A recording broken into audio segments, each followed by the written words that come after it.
لا إله إلا الله وحده لا شريك له وأشهد أن محمدا عبده ورسوله يا أيها الذين آمنوا اتقوا الله حق تقاته ولا تموتن إلا وأنتم مسلمون يا أيها الناس اتقوا ربكم الذي خلقكم من نفس واحدة وخلق منها زوجها وبث منهما رجالا كثيرا ونساء واتقوا الله الذي تساءلون به والأرحام إن الله كان عليكم رقيبا يا أيها الذين آمنوا اتقوا الله وقولوا قولا سديدا يصلح لكم أعمالكم ويغفر لكم ذنوبكم ومن يطع الله ورسوله فقد فاز فوزا عظيما أما بعد فإن خير الحديث كتاب الله وخير الهدي هدي محمد صلى الله عليه وسلم وشر الأمور محدثاتها وكل محدثة بدعة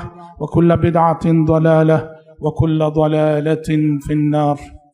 أعوذ بالله السميع العليم من الشيطان الرجيم من همزه ونفخه ونفسه.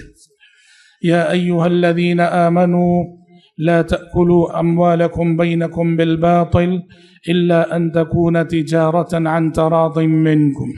میں سب سے پہلے اللہ رب العزت کا شکر ادا کرتا ہوں جس کی توفیق سے آج کے اس عظیم الشان اور تاریخی اجلاس میں ان اہل علم کے درمیان شرکت کی سعادت مجھے حاصل ہوئی، اور اس کے بعد میں IIC کے تمام ذمہ داران کی خدمت میں مبارکباد پیش کرتا ہوں، خصوصاً فضیلت الشیخ کفایت اللہ سنابلی صاحب حفظہ اللہ، زید بھائی اور آپ کی ساری ٹیم کو کہ آپ نے ایک ایسے موضوع پر اس تاریخی کانفرنس کا انعقاد کیا ہے کہ یہ موضوع دو وجوہات کی بنا بڑی اہمیت کا حامل ہے۔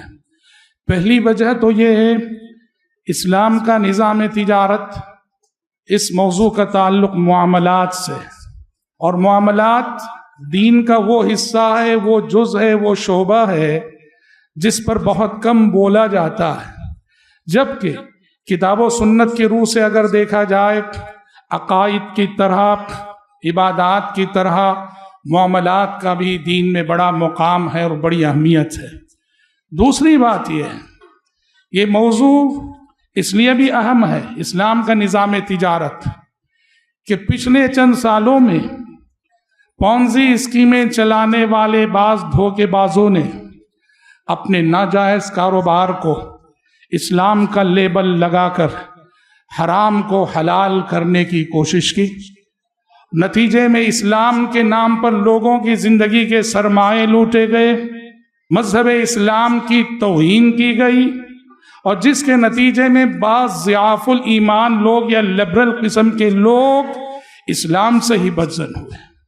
اللہ رب العزت نے قرآن مجید میں ہم سے یہ کہا تھا مال کے حوالے سے، تجارت کے حوالے سے، وَلَا تُؤْتُوا السُّفَهَاءَ أَمْوَالَكُمُ الَّتِي جَعَلَ اللَّهُ لَكُمْ قِيَامًا، کہ اپنے مال کو سفیہوں کے حوالے مت کرو۔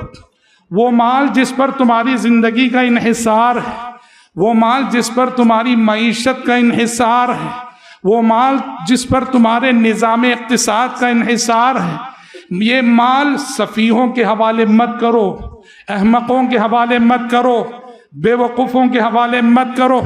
سفیہ کون ہے؟ جو مال میں تصرف کرنا نہیں جانتے، اس مال کی منفعت کو بڑھانا نہیں جانتے۔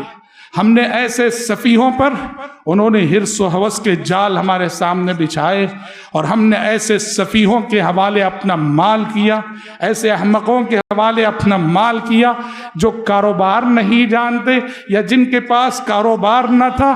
نتیجے میں بلا مبالغہ ہم کہہ سکتے ہیں کہ پوری ایک نسل کا سرمایہ لٹ گیا، پوری ایک نسل کا سرمایہ لٹ گیا۔ اور اس صورتحال نے یہ سوال پیدا کیا کہ کیا مسلم امہ اسلام کے نظام تجارت کو نہیں جانتی ہے؟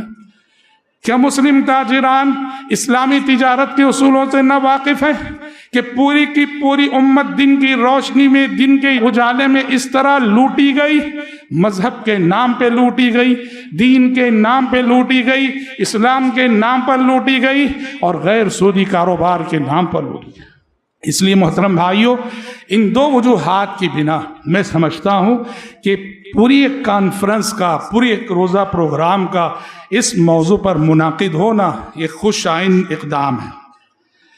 اسلامی نقطہ نظر سے تجارت وہ پاکیزہ معاملہ ہے جو پاکیزہ مقاصد کو لیے ہوئے طرفین کی رضامندی سے منفعت کا تبادلہ یوں ہوتا ہے کہ جس میں نہ ضمیر بیچا جاتا ہے، نہ ایمان کا سودا ہوتا ہے، نہ انسانی قدریں پامال ہوتی ہیں، نہ اپنے فائدے کے لیے دوسروں کا نقصان کیا جاتا ہے۔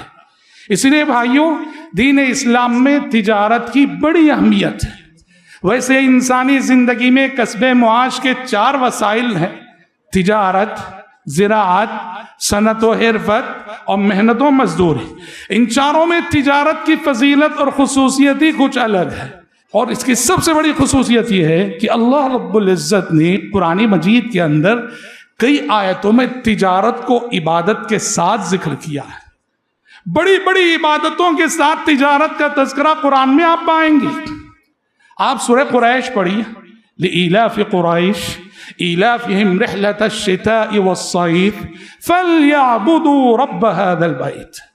قریش کے لوگ سال میں ان کے 2 تجارتی قافلے جایا کرتے تھے، کبھی یمن کبھی شام، کبھی موسم گرما میں کبھی موسم سرما میں۔ اللہ نے ان کی اس تجارت کا ذکر کرنے کے بعد کہا، تمہاری تجارت ہے، تجارت کر رہے ہو، تجارت پھل رہی ہے، پھول رہی ہے، پھیل رہی ہے، تو پھر شکر گزاری میں عبادت کرو۔ تجارت کے ساتھ عبادت ہونی چاہیے۔ فَلْيَعْبُدُوا رَبَّ هَذَا الْبَيْتِ، سورۃ الجمعہ میں جہاں آداب جمعہ کا تذکرہ ہوا، وہاں صلاۃ الجمعہ کے ساتھ تجارت کا تذکرہ۔ فَإِذَا قُضِيَتِ الصَّلَاةُ فَانْتَشِرُوا فِي الْأَرْضِ وَابْتَغُوا مِنْ فَضْلِ اللَّهِ، نماز ہو جائے اللہ کی زمین میں پھیل جاؤ، تجارت کرو۔ صلاۃ الجمعہ کی عبادت کے ساتھ تجارت کا تذکرہ۔ حج جیسی عبادت کے ساتھ تجارت کا تذکرہ۔ اللہ نے کہا، لیس علیکم جناح ان تبتغوا فضلا من ربکم، تم پر کوئی حرج نہیں کہ حج کرتے ہوئے، مناسک حج ادا کرتے ہوئے ساتھ ساتھ بزنس بھی کرتے جاؤ، تجارت بھی کرتے جاؤ۔ مینا میں وقوف کیے ہوئے ہو، وقوف مینا بھی ہو، بزنس بھی ہو۔ عرفہ میں وقوف کیے ہوئے ہو، وقوف عرفہ بھی ہو، بزنس بھی ہو۔ مزدلفہ میں رات گزار رہے ہو، رات گزارو بھی ہو، بزنس بھی کرو۔ حج کے ساتھ تجارت کا تذکرہ۔ سورہ مزمل جب ہم پڑھتے ہیں، سورہ مزمل میں تہجد کے ساتھ تجارت کا تذکرہ۔ اللہ نے کہا کہ تہجد میں ذرا تخفیف کر لو تاکہ وہ لوگ جو تجارت میں مشغول ہیں ان کو مشقت نہ ہو۔ وآخرون یضربون فی الارض یبتغون من فضل اللہ۔ تو غور کیجئے، اللہ رب العزت نے قرآن مجید میں تجارت کو کئی آیتوں میں عبادت کے ساتھ ذکر کیا۔ غور طلب دوسرا پہلو یہ ہے کہ اللہ نے ان سبھی آیتوں میں تجارت کو فضل اللہ سے تعبیر کیا۔ تجارت کو فضل اللہ سے تعبیر کیا کہ یہ اللہ تبارک و تعالیٰ کا فضل ہے۔ جب تجارت اللہ کا فضل ہے تو اللہ کے فضل کو پانے میں مسابقت ہونی چاہیے، اللہ کے فضل کو پانے کی کوشش ہونی چاہیے، اللہ کے فضل کو پانے کی جستجو ہونی چاہیے، اللہ کے فضل کو پانے میں مساہمت ہونی چاہیے۔ تو اللہ نے کئی آیتوں میں تجارت کو اپنے فضل سے تعبیر فرمایا ہے۔ محترم بھائیوں، مذہب اسلام نے تجارت کے سلسلے میں ایسی اعلیٰ اخلاقی تعلیمات دی ہیں کہ واللہ اگر کوئی تاجر ان تعلیمات کا لحاظ کر کے تجارت کرے، ایمانداری کے ساتھ، دیانتداری کے ساتھ، راست بازی کے ساتھ، سچائی کے ساتھ، تو آپ جانتے ہیں وہ کن کی صفوں میں کھڑا ہوتا ہے۔ ایک سچا تاجر، ایک ایماندار تاجر، یہ ان لوگوں کی مسابقت کر رہا ہوتا ہے جو اللہ کے روزے دار بندے ہیں، جو اللہ کے تہجد گزار بندے ہیں، جو راتوں میں اٹھ کر گریہ و زاری کرنے والے بندے ہیں، ان کی مسابقت کر رہا ہوتا ہے۔ یہ الفاظ دیگر یوں کہیے، جن مقامات کو عبادت سے پایا جاتا ہے، ایک عابد جن مقامات کو عبادت کے ذریعے پاتا ہے، ایک تہجد گزار جن مقامات کو تہجد سے پاتا ہے، ایک روزے دار جن مقامات کو روزوں کے ذریعے پاتا ہے، ان مقامات کو ایک تاجر اپنی ایماندارانہ تجارت کے ذریعے پا لیتا ہے۔ اسی کو نبی کریم صلی اللہ علیہ وسلم نے ان الفاظ میں بیان فرمایا، التاجر الصدوق الامین مع النبیین والصدیقین والشہداء، التاجر الصدوق الامین مع النبیین والصدیقین والشہداء۔ وہ تاجر جو سچ بولتا ہو، سچا ہو، امانت دار ہو، سچائی سے بزنس کرتا ہو، وہ جنت الفردوس میں انبیاء کے ساتھ ہوگا، شہداء کے ساتھ ہوگا اور صدیقین کے ساتھ ہوگا۔ جہاں ہماری تہجد رفاقت نبوی کا حقدار بناتی ہے، جہاں ہمارے روزے رفاقت نبوی کا حقدار ہمیں بناتے ہیں، وہیں ہمارا کاروبار، ہمارا بزنس بھی ہمیں رفاقت نبوی کا حقدار بناتا ہے۔ اور یہ بھی حقیقت ہے کہ جہاں احادیث میں سچائی کی جتنی فضیلت آئی ہے، وہاں سچ بولنا اتنا مشکل بھی ہوتا ہے۔ سچ بولنا چونکہ مشکل ہوتا ہے، اسی لیے اس کی بڑی بڑی فضیلتیں بتائی گئی ہیں۔ سچوں کے درمیان رہ کر سچ بولنا آسان ہوتا ہے، لیکن جب سارا مارکیٹ جھوٹ بول رہا ہو، جھوٹ بولنے والوں کے درمیان رہ کر سچ بولنا، یہ بڑی عظیمت کی بات ہے۔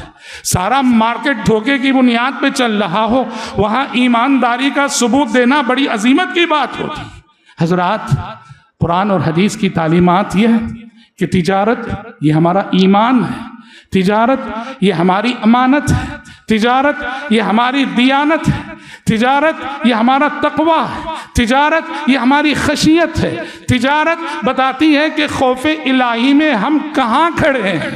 تجارت سے آدمی کے ایمان کے معیار کا پتہ چلتا ہے، اللہ پر اس کا جو یقین ہے اس کے یقین کا پتہ چلتا ہے۔ امام اہل سنت والجماعہ امام احمد بن حنبل رحمہ اللہ کے پاس ایک خاتون آئی، آ کر اس نے سوال کیا، کہا کہ اے امام اہل سنت، میں کپڑا بنا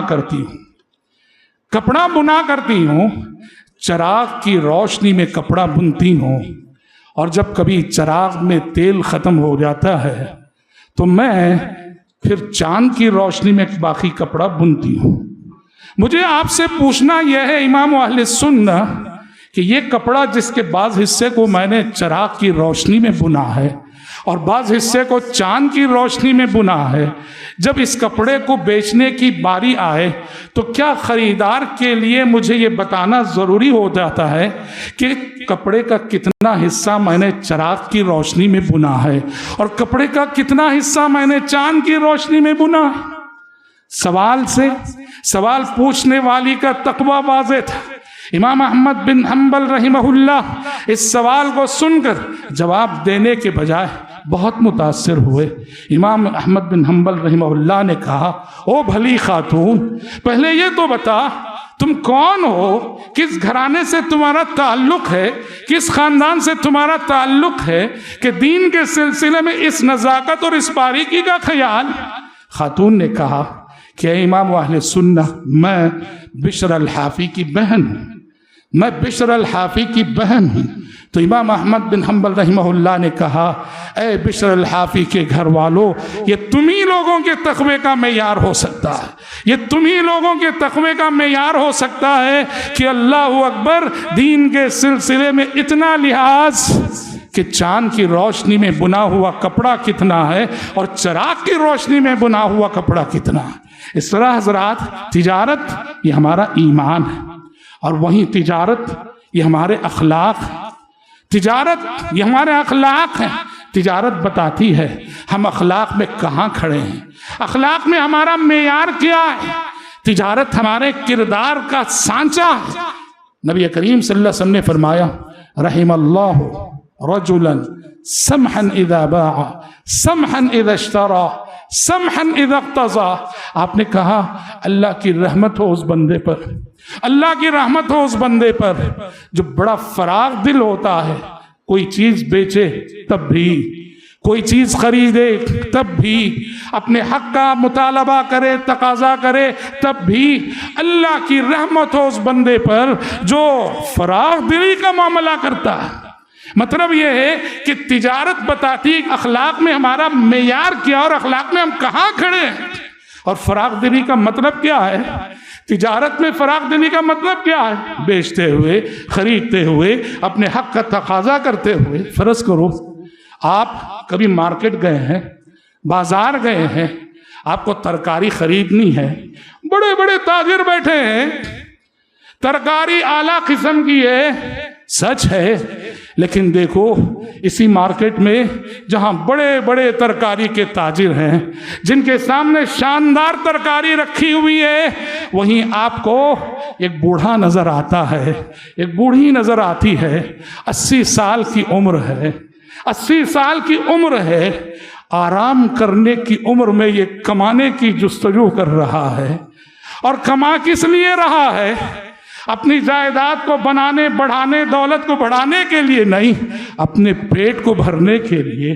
اور اس کے سامنے جو سرمایہ موجود ہے، کیا کچھ سوکھے بیگن ہیں، کچھ سڑے ہوئے ٹماٹر ہیں، کچھ خراب ہو چکی ترکاری ہے۔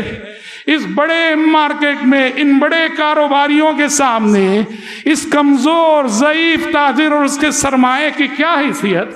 لیکن اس کی صورتحال، اگر آپ صاحب ایمان ہیں، آپ اگر صاحب ایمان ہیں اور اس کردار کے حامل ہیں، جس کردار کو لسان نبوت نے کہا سمحن اذا باع سمحن اذا اشترى سمحن اذا اقتضى، جب خریدتا ہے تو فراغ دلی کے ساتھ، بیچتا ہے تو فراغ دلی کے ساتھ، آپ کی ضمیر کی آواز ہونی چاہیے کہ آج چلو، ہر دن ہم ہمیشہ معیاری ترکاری خریدتے ہیں، بڑے بڑے کاروباریوں سے خریدتے ہیں، آج اس بوڑھے تاجر سے بھی خرید لیتے ہیں، آج اس بوڑھے تاجر سے بھی خرید لیتے ہیں۔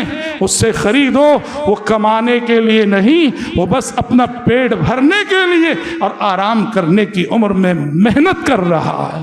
حضرات، اسلام نے ایسے اصولوں پر استوار کیا ہے نظام تجارت کو، جہاں دور دور تک آپ کو خود غرضی نظر نہیں آئے گی، استحصال نہیں ہے اسلام کے نظام تجارت میں۔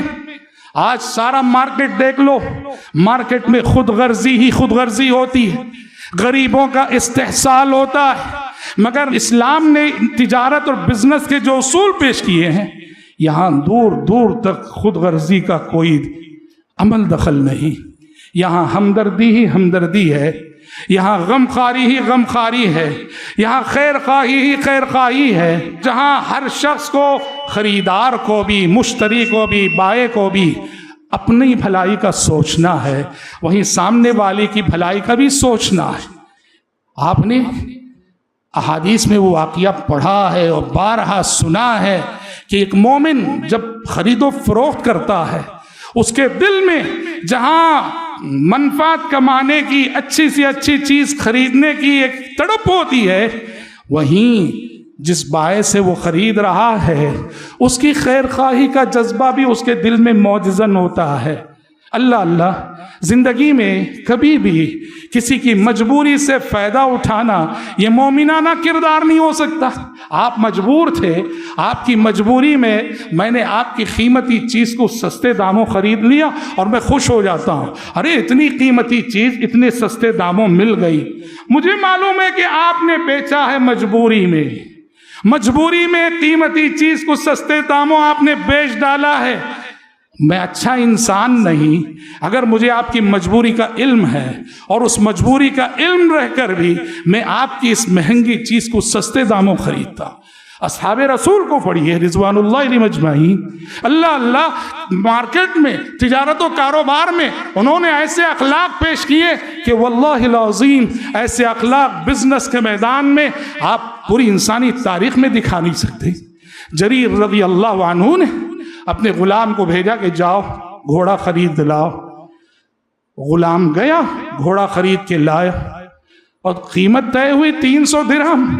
بھولا بھالا تاجر تھا، بھولا بھالا بائع تھا، 300 روپے میں اس نے وہ گھوڑا بیچ ڈالا، اور غلام اس گھوڑے کو اس کے مالک سمیت لیے صحابی رسول حضرت جریر کے پاس آیا، کہا کہ دیکھیے گھوڑا میں نے 300 درہم میں خریدا ہے۔ حضرت جریر نے دیکھا کہ گھوڑا بہت عمدہ ہے، بہت شاندار ہے۔ حضرت جریر نے کہا اللہ کے بندے، اتنا شاندار گھوڑا اور تم نے 300 درہم میں دیا ہے؟ نہیں، میں اس کو 300 درہم میں نہیں لینے والا۔ آپ جانتے ہیں بڑھا کر کتنی قیمت دی؟ بڑھا کر 800 درہم کی قیمت تھی۔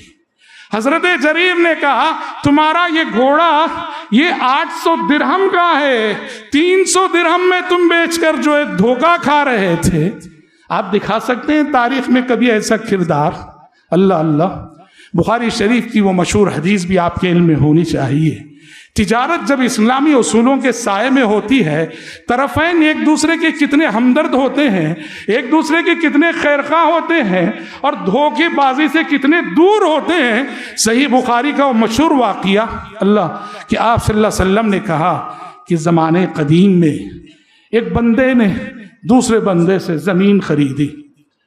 زمین خریدنے کے بعد کھدائی کر رہا تھا، ہوا یہ کہ سونے کا مٹکا نکل آیا اس زمین سے، سیدھے اس سونے کے مٹکے کو لیا اور لے کر جس بندے سے زمین خریدی تھی اس کے پاس گیا اور جا کے کہنے لگا بھائی جو زمین میں نے آپ سے خریدی تھی اس میں سونے کا یہ مٹکا نکل آیا ہے، میں نے آپ سے صرف زمین خریدی تھی، یہ سونا آپ کا ہے، یہ مٹکا آپ کا ہے۔ وہ کہنے لگا نہیں بھائی، میں نے زمین اور زمین کے اندر جو چیزیں ہیں ساری میں نے آپ کو بیچی تھی، یہ میرا نہیں یہ آپ کا ہے۔ یہ کہہ رہے آپ کا ہے، وہ کہہ رہے آپ کا ہے، اور سونے سے بھرا ہوا مٹکا ہے۔ دنیا میں ہمیشہ جھگڑے یہ میرا ہے یہ میرا ہے، جھگڑے ہمیشہ یوں ہوتے ہیں۔ آپ نے کبھی کہیں یہ جھگڑا دیکھا ہے وہ کہہ رہا ہو یہ تمہارا ہے، وہ کہہ رہا ہو کہ تمہارا؟ اسلامی نظام کے زیر سایہ، اسلامی تعلیمات کی روشنی میں جب کاروبار ہوتا ہے، تجارت ہوتی ہے تو سبحان اللہ استحصال نام کی کوئی چیز نہیں، خود غرضی نام کی کوئی چیز نہیں، سارے معاملات خیر خواہی پہ مبنی ہوتے ہیں۔ اسی لیے بھائیوں، ایک ایماندار تاجر، ایک امانت دار تاجر، ایک راست باز تاجر، وہ صرف پیسہ نہیں کماتا ہے، وہ پیسے سے بڑھ کر انسان کماتا ہے۔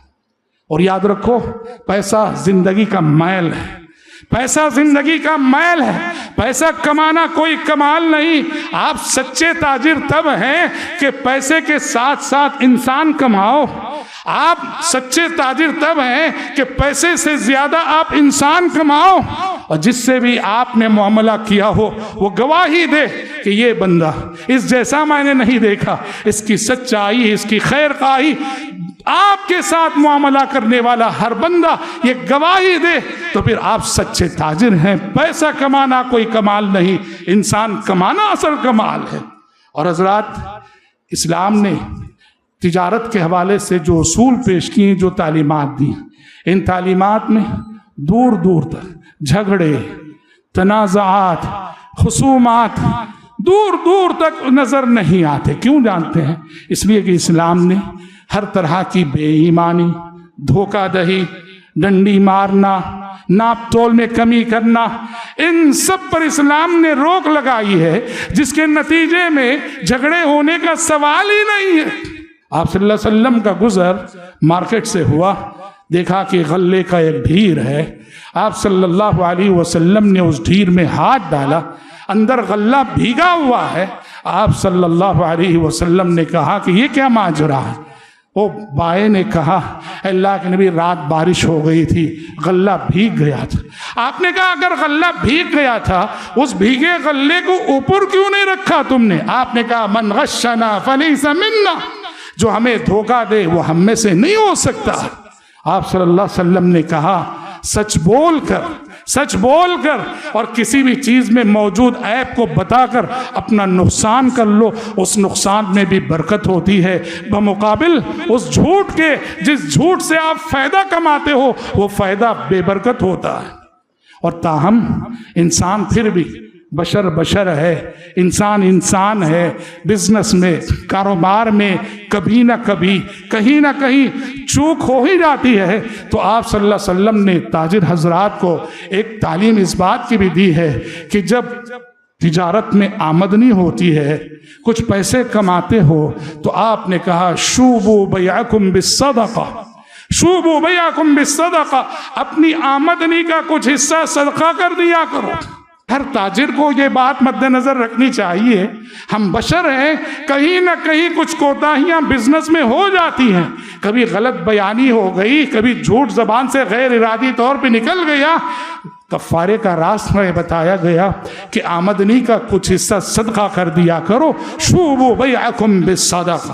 اور حضرات، اسلام کے نظام تجارت کے جو محاسن ہیں اس میں سے ایک بات یہ بھی کہ اسلام نے ہمیشہ فرد کی مصلحت پر بازار کی مصلحت کو مقدم رکھا ہے، فرد کے فائدے پر سوسائٹی کے فائدے کو مقدم رکھا ہے، فرد کی منفعت پر بازار کی منفعت کو مقدم رکھا ہے۔ جہاں بزنس میں، کاروبار میں دو مصلحتوں میں ٹکراؤ ہو، ایک طرف ایک فرد اور ایک شخص کی مصلحت ہو، ایک طرف پورے سماج اور معاشرے کی مصلحت ہو، تو اسلام کہتا ہے کہ بازار کی مصلحت اور سوسائٹی کی مصلحت، سماج کی مصلحت مقدم ہوگی۔ اسی لیے احتکار یعنی ذخیرہ اندوزی کرنے کو ناجائز قرار دیا گیا۔ چیز آپ کی ہے اور آپ چاہ رہے ہیں کہ ابھی میں اس کو مارکیٹ میں نہ لاؤں تاکہ جب قیمتیں بڑھ جائیں تو تب مارکیٹ میں اچھے دام میں بیچ سکوں، جبکہ وہ چیز ایسی ہے کہ مارکیٹ میں ناپید ہے اور ضرورت ہے لوگوں کو اس چیز کی۔ آپ صلی اللہ علیہ وسلم فرماتے ہیں ایسی صورت میں آپ کو اپنے منفعت کی، اپنے مفاد کی قربانی دینی پڑے گی، اور اپنے مفاد کی قربانی دے کر مارکیٹ میں اس چیز کو لانا پڑے گا۔ آپ نے کہا لا يحتکر الا خاطئ، لا يحتکر الا خاطئ۔ آپ نے کہا کہ ذخیرہ اندوزی کرنے والا خطا کار ہے، ذخیرہ اندوزی کرنے والا گنہگار ہے، ذخیرہ اندوزی کرنے والا غلطی کر رہا ہوتا ہے۔ تو اس طرح اسلام کے نظام تجارت میں فرد کی منفعت پر، بازار کی منفعت، فرد کی مصلحت پر سماج اور معاشرے کی مصلحت ہمیشہ مقدم ہوا کرتی ہے۔ آپ نے پارٹنرشپ کے بارے میں سنا، اسلام میں پارٹنرشپ جائز ہے شرائط کے ساتھ، لیکن قرآن مجید نے اس سلسلے میں ایک بات یہ ضرور کہی ہے، اشارہ ضرور دیا کہ پارٹنرشپ جائز ہے صحیح، لیکن عام طور جیسے پیشرو مقرر نے بھی کہا، قرآن کہتا ہے کہ پارٹنرشپ کے کاروبار میں ایمانداری اور امانت داری کے ساتھ چلنے والے پارٹنر بہت کم ہوتے ہیں۔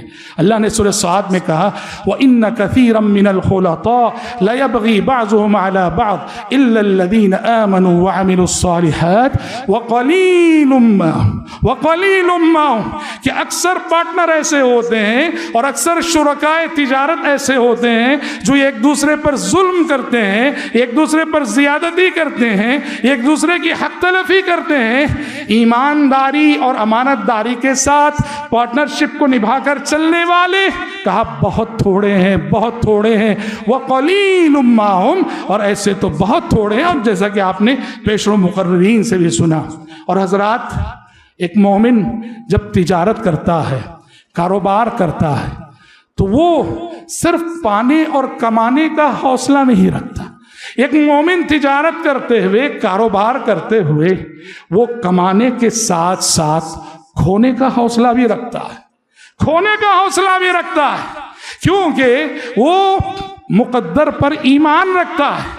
اس کا ایمان اسے یہ بتاتا ہے، سکھاتا ہے کہ رزق کا معاملہ مقدر کے تابع ہوتا ہے۔ مقدر میں اگر رزق نہ ہو تو انسان کی ساری محنتیں رائے گا، انسان کی ساری کوشش کے باوجود اسے رزق نہیں ملے گا۔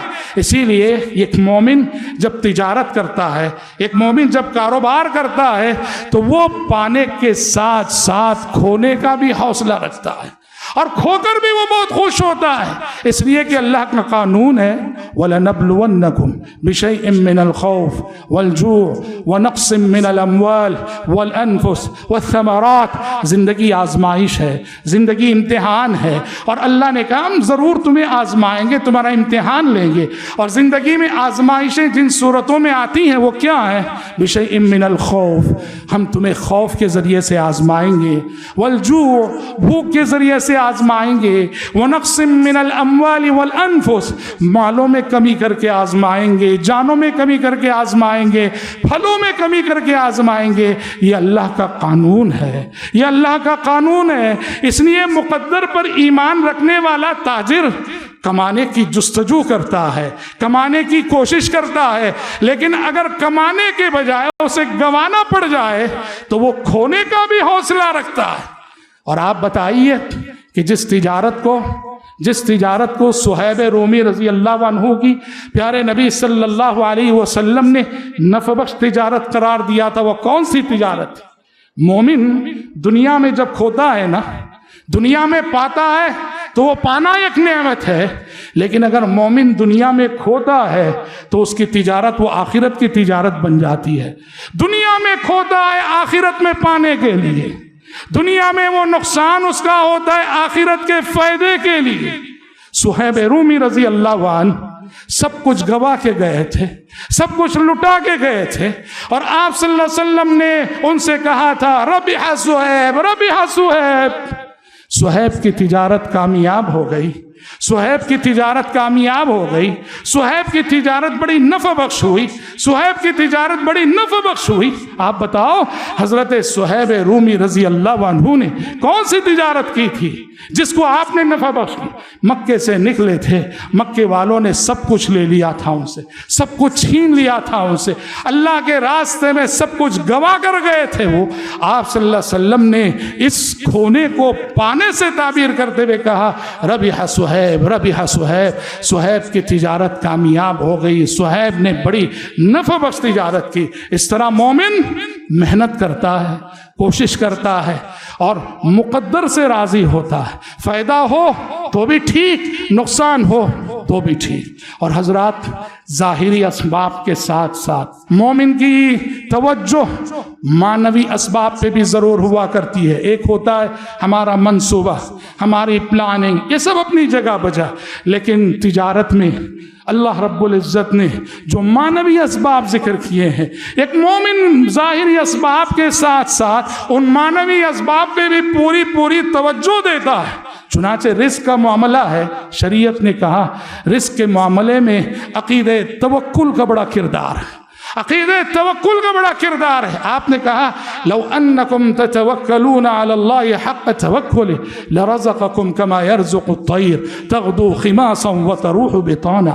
آپ نے کہا اللہ پر جیسے توکل کرنا چاہیے ویسے اگر توکل کرو گے اللہ تمہیں ویسے روزی دے گا جیسے وہ پرندوں کو روزی دیتا ہے۔ تغدو خماصا وتروح بطانا، پرندے صبح گھونسلوں سے نکلتے ہیں خالی پیٹ ہوتے ہیں اور شام جب لوٹتے ہیں بھر پیٹ لوٹتے ہیں۔ پتہ چلا کہ رزق کا معاملہ توکل سے جڑا ہوا ہے۔ جو اللہ کے متوکل بندے ہوتے ہیں، اللہ پر ہر معاملے میں بھروسہ کرنے والے، اللہ ان پر رزق کے دروازے کھولتا ہے۔ اور انہی اسباب میں سے آپ صلی اللہ علیہ وسلم نے کہا اللہم بارک لامتی فی بکوریہ، اللہم بارک لامتی فی بکوریہ۔ اے اللہ میری امت کے صبح کے وقت میں برکت دے دے۔ اہل علم نے لکھا کہ یہ حدیث یہ زندگی کے تمام شعبوں پر محیط ہے۔ جو بھی شخص صبح سویرے محنت شروع کرے، کوئی تاجر صبح سویرے تجارت شروع کرے، کوئی طالب علم صبح سویرے پڑھے، صبح سویرے پڑھنا شروع کرے، کوئی بھی شخص اپنی زندگی میں صبح کے وقت میں محنت کرے، رب العزت نے صبح کے وقت کو بابرکت قرار دیا ہے، پیارے نبی نے صبح کے وقت کو بابرکت قرار دیا۔ اللہم بارک لامتی فی بکوریہ۔ امام ابو داؤد نے ذکر کیا ہے حضرت صخر رضی اللہ عنہ، حضرت صخر رضی اللہ عنہ اس حدیث کو مد نظر رکھتے ہوئے صبح سویرے اپنی تجارت شروع کرتے تھے، اور صبح اپنی تجارت شروع کرنے کی برکت یہ تھی کہ اللہ تبارک و تعالیٰ نے ان کے مال میں، ان کی دولت میں بڑی فراوانی عطا کی۔ اور حضرات آپ اللہ کے بندوں سے جو معنوی اسباب ہیں انہی اسباب میں سے یہ بھی، آپ جس قدر اللہ کے بندوں سے بے نیاز ہو کر اللہ کے محتاج ہوں گے، بندوں سے شان استغنا کا ثبوت دے کر اللہ رب العالمین کے محتاج بنو گے، رب العالمین اسی قدر آپ کو نوازے گا۔ سعد بن ربیع رضی اللہ عنہ نے عبد الرحمن ابن عوف رضی اللہ عنہ سے کہا میرے 2 بزنس ہیں، ایک آپ لے لو، میری 2 بیویاں، ایک کو طلاق دیتا ہوں، آپ نکاح کر لو۔ ساری پیشکش جو انصاری صحابہ نے جو قربانیاں مہاجرین کے حق میں دی تھی، حضرت عبد الرحمن ابن عوف رضی اللہ عنہ نے شکر ادا کیا، کہا اللہ آپ کی کاروبار میں برکت دے، میں بس کا دلونی علی السوق۔ عبد الرحمن ابن عوف نے کہا بس مجھے اتنا بتا دو کہ مارکیٹ کہاں ہے مدینے کا، خالی ہاتھ مدینہ گئے تھے اور خالی ہاتھ انہوں نے بزنس شروع کیا. اللہ اکبر. جبکہ ان کے سامنے پیشکش ہو رہی تھی ایک بنا بنایا بزنس آپ کے حوالے ہوگا. عبد الرحمن ابن عوف نے شان استغنا کا ثبوت دیا اور کہا کہ نہیں نہیں، میں محنت کر کے کماؤں گا. بازار کہاں ہے بتا دو، دلونی علی السوق. اور بازار جا کے انہوں نے محنت شروع کی. آپ جانتے ہیں کہ عبد الرحمن ابن عوف رضی اللہ عنہ کا شمار اغنیاء صحابہ میں ہوتا ہے. اتنا مال انہوں نے کمایا، اتنی دولت انہوں نے کمائی. جب ان کی وفات ہوئی، ایک ایک زوجہ کو 80,000 درہم، ایک ایک زوجہ کو 80,000 درہم میراث میں. تو حضرات، رزق کے سلسلے میں، تجارت کے سلسلے میں ظاہری اسباب سے زیادہ یہ جو معنوی اسباب ہوتے ہیں، اللہ پر یقین، اللہ پر توکل، بندوں سے شان استغنا، اللہ رب العالمین سے مدد مانگنا، دعاؤں کا سہارا لینا، صبح کے وقت کاروبار شروع کرنا، یہ ایسے معنوی اسباب ہیں کہ جن سے انسان اپنے بزنس کو، اپنے تجارت کو کافی ترقی دے سکتا ہے. عام طور پر ہماری ساری توجہ ظاہری اسباب پہ ہوتی ہے. ظاہری اسباب بھی ضروری ہے، دنیا اللہ نے اسباب پہ قائم کی ہے. ظاہری اسباب کے ساتھ ساتھ ان معنوی اسباب کو بھی اپنانا بہت ضروری ہوتا ہے. بہرحال رب العزت سے میں دعا کرتا ہوں کہ اللہ تبارک و تعالی ہم سب جو یہاں جمع ہوئے ہیں، اکٹھا ہوئے ہیں، اللہ رب العزت ہم سب کے جمع ہونے کو قبول فرمائے. اللہ رب العزت جیسے اس نے آج اپنے اس گھر میں ہم سب کو یہاں جمع کیا ہے، کل روز قیامت ہم سب کو اپنے فضل و کرم سے جنت الفردوس میں اکٹھا فرمائے. میں گفتگو کے اختتام پر شکر ادا کرتا ہوں IIC کے تمام ذمہ داروں کا، خصوصاً ہمارے شیخ کفایت اللہ ثناب علی صاحب کا اور ان کی ساری ٹیم کا. آپ نے بہت اچھا پروگرام کیا اور بہت اچھے موضوع پر کیا، ضرورت کے موضوع پر کیا. ہم سمجھتے ہیں کہ آج کے پروگرام کے سامعین جو صبح سے 10 بجے سے شریک رہے اور تمام اہل علم کے گراں قدر خطابات سنتے رہے، بہت کچھ انہوں نے پایا ہوگا، بہت کچھ انہوں نے حاصل کیا ہوگا. اللہ تبارک و تعالی ہم سب کے اس مل بیٹھنے کو قبول فرمائے. اللہم آمین. وصلی اللہ وسلم علی خیر خلقہ محمد وآلہ وصحبہ اجمعین. والسلام علیکم ورحمۃ اللہ وبرکاتہ. ایسے ہی فائدے مند اسلامک ویڈیوز دیکھنے اور منہج سلف پر کتاب و سنت کی تعلیمات کو عام کرنے میں ہمارا تعاون کریں تاکہ آپ کے لیے ذریعہ نجات